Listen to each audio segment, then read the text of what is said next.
পৃথিবীর নন্দিত নেতা ইউনূস সাহেব পরিচালনা করে, নাকি আজকে যারা বসা আছি তারা সহ একটা পার্ট আমরা সরকার পরিচালনা করি?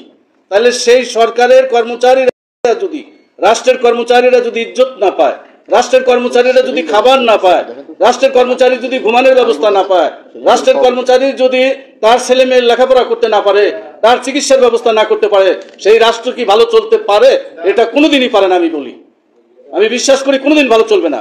এটা আমাদের নন্দিত নেতার উচিত ছিল। তত্ত্বাবধায়ক সরকারের প্রধান, আজকে অনেকে তত্ত্বাবধায়ক উপদেষ্টা পরিষদে আছেন, অনেক সুন্দর সুন্দর কথা বলতেন। আমরা দেখেছি পরিবর্তনের পরে দুই একদিন কি সুন্দর সুন্দর কথা বলেছেন, কিন্তু যার যার স্বার্থকে শেষে নিয়েছেন।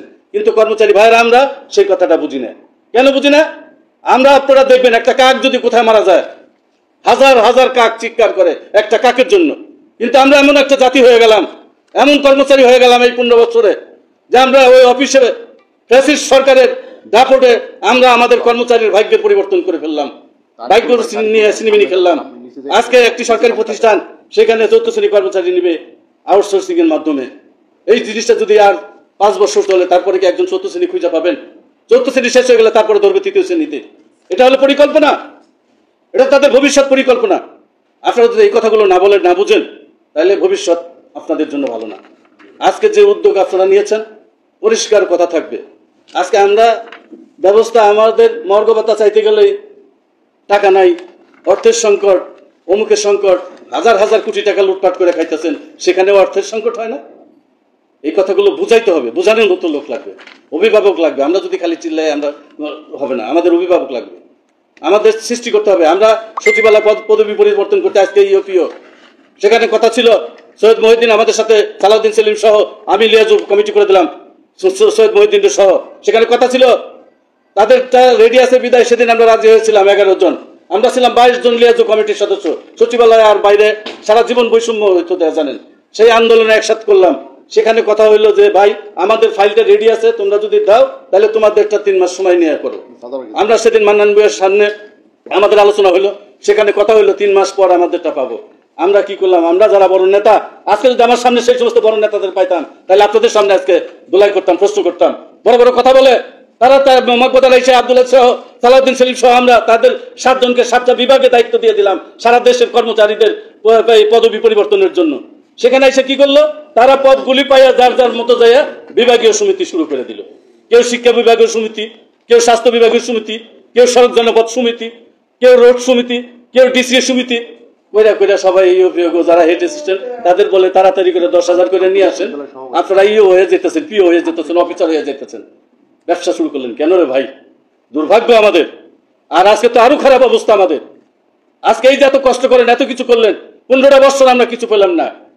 আমাদেরকে বুঝতে হবে, যেগুলি ধৈর্য ধরতে হবে। অন্তর্বর্তী সরকার, সে আমাদেরকে চাইলেই বুক চাপড়ে দিতে পারবে না। আমরা ভ্যান গাড়িওয়ালা না, আমরা রিক্সাওয়ালা না। রিক্সাওয়ালার দাবি যদি আপনি পূরণ করতে পারেন, উপদেষ্টা পরিষদের সম্মানিত সদস্যবৃন্দ, আপনারা যদি রিক্সাওয়ালার দাবি পূরণ করতে পারেন, আপনারা যদি গার্মেন্টস শ্রমিকদের দাবি পূরণ করতে পারেন, তাহলে রাষ্ট্রের যারা রাষ্ট্র পরিচালনা করবে, যারা রাষ্ট্র ব্যবস্থা সুন্দর করবে, যারা রাষ্ট্র ব্যবস্থা আপনাকে ভালো রাখবে, তাদের যদি আপনি খারাপ রাখেন, তাদের কথাটা যদি না শুনেন, তাহলে কি করে আপনাদেরকে সাথে আমরা চলবো? এই কথাটা তো আমরা কর্মচারী ভাইরাই বুঝি না।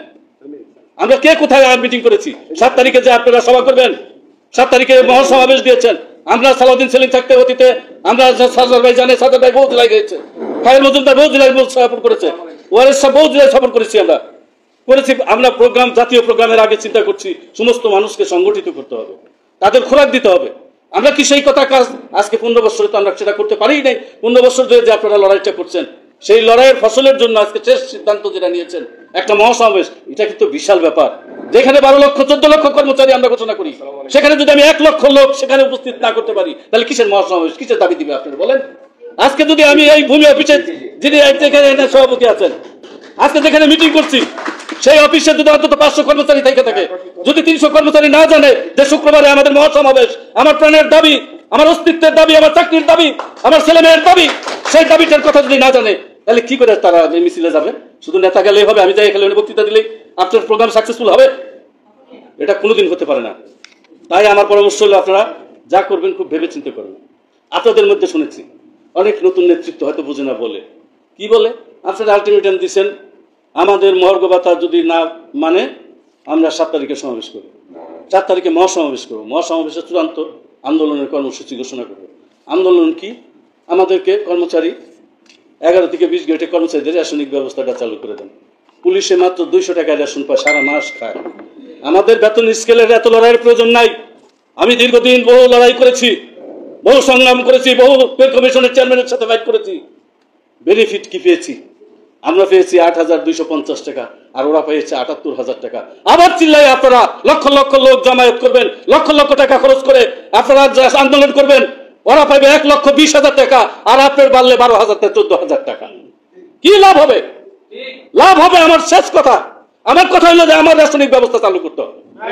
আমি আর কিছু রাসায়নিক ব্যবস্থা চালু করো। আমার পদ পদবি সচিবালয় নেয় পদবি পরিবর্তন করো। ব্লক পোস্ট পদে উন্নত পদ পরিবর্তন করতে হবে। রিক্স অ্যালাউন্স, পুলিশে গুলি করে মানুষ মেরা ফেলায়, পুলিশের রিক্স অ্যালাউন্স দেয় দিবে, ফায়ার সার্ভিসে দিবে, মেডিকেল ডে যারা জীবন মৃত্যু নিয়ে জীবন বাজি দাঁড়িয়ে রেখে মানুষের সেবা করে তারা রিক্স অ্যালাউন্স পায় না, পায় ওই যারা গুলি করে মানুষ মারে তার সে পায়। আজকে বুঝতে হবে জিনিসগুলো। আপনারা এই দাবিগুলো নিয়ে আসেন। খোরাক চায় মানুষ, খোরাক। এখন একটা সময় আসছে, আমরা অত কিছু চাই না, আমরা শুধু চাই যে আমরা যেন খেয়ে পড়ে বাঁচতে পারি। সেই ব্যবস্থাটা আমরা জননন্দিত নেতা, উপদেষ্টা পরিষদের সম্মানিত নেতৃবৃন্দকে বুঝাইতে হবে আমাদেরকে যে আমরা রাষ্ট্রের বিরুদ্ধে না, রাষ্ট্রের পাট। আজকে এই প্রেস ক্লাবে আমরা এই শহীদ মিনারে দাঁড়িয়ে শপথ করব, যদি রাষ্ট্রের কর্মচারী রাষ্ট্রীয় মর্যাদা না পায় তাহলে আমরা রাষ্ট্রীয় অচল করে দেবো, পরিষ্কার ঘোষণা করে দিতে হবে। যদি পারেন তাইলে হবে, নাইলে হবে। মুখে বলবেন, কাজে করবেন না, কোনো লাভ হবে না। প্রত্যেকটা জায়গায় লড়তে হবে। মহাসমাবেশ করবেন, আপনি যদি বগুড়ার লোক না আসে, পরিচয় না করাতে পারেন, রংপুরের লোক পরিচয় না করাতে পারেন, চট্টগ্রামের লোক পরিচয় না করাতে পারেন, কক্সবাজারের লোক পরিচয় না করাতে পারেন, নেত্রকোনার লোক পরিচয় না করাতে পারেন, এনএসআই রিপোর্ট দিব, ভাই ওদের তো জেলায় কোনো লোকজন আসেনি, আইসে ঢাকা থেকে কিছু লোকজন নেতা কথা হারাই কিছু আইসে, তাহলে কি আপনার দাবিটা আদায় হবে? আপনার আমার আব্দুল আজিজ সাহেব বলেছিল এরশাদ সাহেবকে যে আপনি রাষ্ট্রের রাষ্ট্রপতি আর আমি কর্মচারীদের রাষ্ট্রপতি। আজকে আপনার এখানে বসছি, যদি ঈদ বোনাস আমাদের না দিবেন তাহলে সমস্ত সরকারি অফিস আমি অচল করে দিব। রাষ্ট্রপতিকে বলার মতো এত বড় সাহস বাংলাদেশে আর জন্ম হবে কিনা জানি না। আমি আমার জীবনে আমার পছন্দ দাঁড়িয়ে যায় তার দেখলে। কোথায় সেই নেতা? আজকে বলছে যে টাকার কথা আলাপ করলো না ভাই, সাধারণ সম্পাদক সাহেব বলছে না টাকা দেওয়া লাগবে। যদি একটু খালি কলম দিয়ে ধরা শুরু করে যে আপনার 5,000, আপনার 3,000, আপনার 4,000, সংগঠন কিন্তু অনেক বড় বড়, দেখবেন বিশ্বে পাবেন কিনা সন্দেহ আছে। ওই মিটিং এর দিন হয়তো দেখা হইবে পাঞ্জাবি পরে, কিন্তু টাকাটা পাবেন কিনা সন্দেহ আছে। বাইরে তো বসেন, টাকাটা পাবেন কিনা সন্দেহ আছে। আমি ছোট্ট একটি কথা বলবো।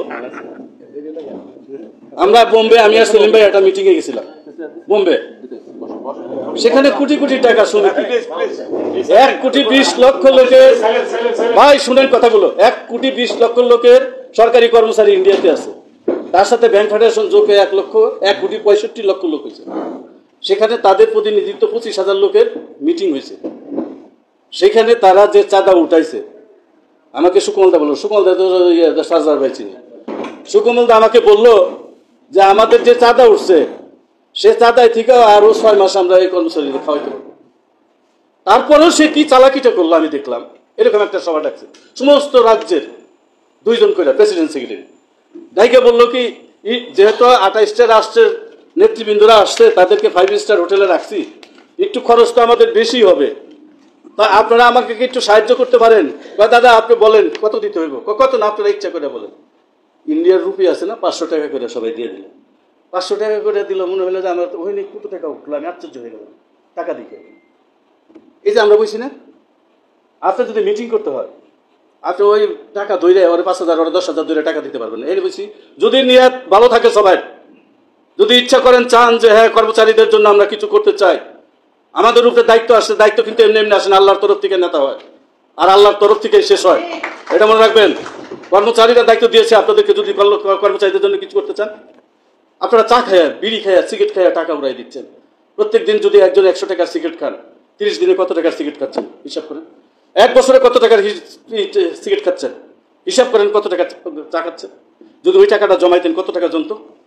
আজকে আপনার অস্তিত্বের প্রশ্নে মাত্র 1,000 টাকা করে যদি আমরা এনে যারা বলছি যদি আমরা দিয়ে দিই তাইলে তো আমার টাকা হয়ে যাবে, তাহলে আমার তো লাগে না ওই দিনকে খোঁজা লাগবে না ভাই। আমার প্রস্তাব এটা যদি করেন আজকে যে আমরা বসছি, ঠিক আছে সবাই আমরা আজকে কর্মচারীদের জন্য 1000 টাকা করে আমার দিলাম আজকে, নেন ভাই, তাও তো সমাবেশটা করেন। সমাবেশে আপনাদের কিছু কিছু বক্তব্য আমার কাছে একটু মনটা লেয়া লাগছে যে এরা সিনিয়র নেতারাও বুঝে না। কি বলেন, মহাসমাবেশ ডাকছি, যদি সরকার আমাদেরকে কয় যে আপনাদের কিছু দেওয়া হবে বা এটা কিছু বলা হবে, তাহলে আমরা এটা স্থগিত করে দেব। তো আপনি ঘোষণা দিতেছেন, আপনি স্থগিত করে দিতেছেন, তাহলে সরকারের ঠেকাটা কি? সরকার তো বুঝতেছে আপনি কতটুকু শক্তিশালী।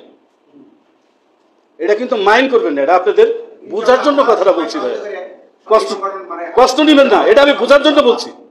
আপনারা এটা বলা যাবে না, আপনারা এটা বলা যাবে না।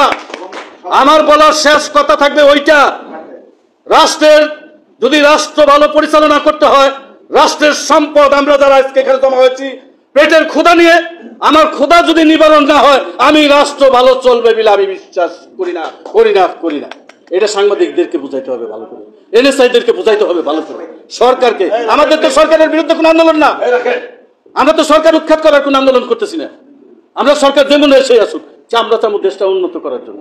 আমাদের দায়িত্ব, রাষ্ট্রের কর্মচারীদের দায়িত্ব, রাষ্ট্রীয় জনগণের সেবক আমরা আমাদের দায়িত্বটা ঠিক মতো পালন করব, জনগণের সেবাটা ঠিক মতো দিব, তাহলে সরকার ভালো থাকবো।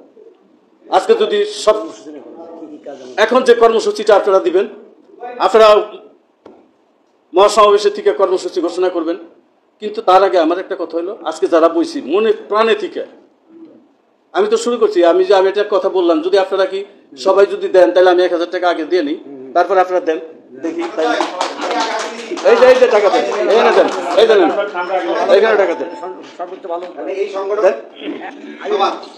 খলিল ভাই